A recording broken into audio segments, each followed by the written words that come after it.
Кейбір адамдар ойлайды, Кореяға сразу келе салып, бай кетемін деп.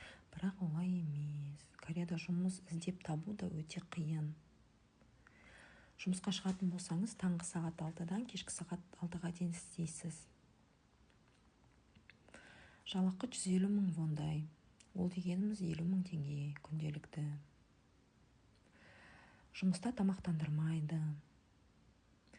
Обед 1 сағатқа ғана беріледі. Тамақты өзіңіз үйден алып келу керексіз.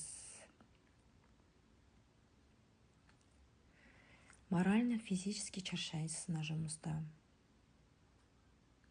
Өйткені қастарыңызда жақын адамдарыңыз жоқ, сөйлесетін, өзіңізбен ақылдасатын адам болмағандықтан қатты шаршайсыз. Сіздер деген осындай қиыншылықты төзіп, болашақтарыңызды өзгерту үшін шетел асып кетер медіңіздер, ақша табар медіңіздер,